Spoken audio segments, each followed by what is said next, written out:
2 minutes pour comprendre, aujourd'hui on s'intéresse au régime végétarien. Alors je suis avec le docteur William Bérébi, vous êtes gastro-entérologue et pathologue à Paris et vous êtes auteur de Diagnostic et Thérapeutique.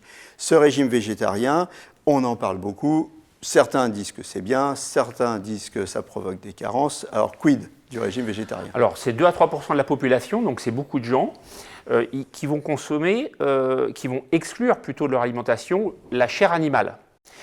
Alors, le problème de ce régime, potentiellement, ce sont les carences qui peuvent se développer, puisque dans la viande et le poisson, qui vont être exclus donc, dans ce régime, eh bien, il y a des protéines notamment. Donc, ces patients-là n'ont plus de protéines, donc il faut les apporter autrement. Alors, comment les apporter? Lait, produits laitiers d'une façon générale, les œufs, bien sûr, et puis les légumineuses comme le soja, lentilles, les haricots blancs par exemple, et puis les oléagineuses, c'est-à-dire amandes, noix et noisettes. Ça va permettre d'apporter les protéines qui manquent puisqu'il n'y a plus de chair animale. La deuxième carence potentielle, c'est la carence en fer.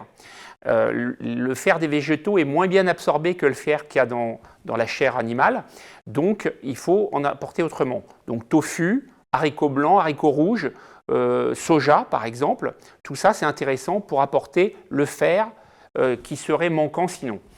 Il y a une troisième carence potentielle, c'est la carence en vitamine B12 qui est dans la viande et qu'il faut apporter d'une autre manière. Donc là aussi, c'est les œufs et les produits laitiers.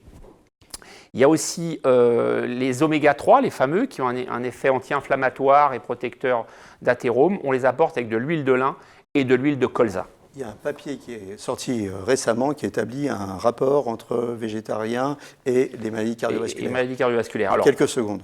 Globalement, les végétariens ont moins de maladies coronaires, mais là, il y a une publication très récente qui montre qu'il y aurait un risque plus élevé d'accident vasculaire cérébral de 20%, et ce serait peut-être en rapport avec la carence en vitamine B12 qui est relativement fréquente dans cette population-là. Donc voilà, dans tous les cas, attention.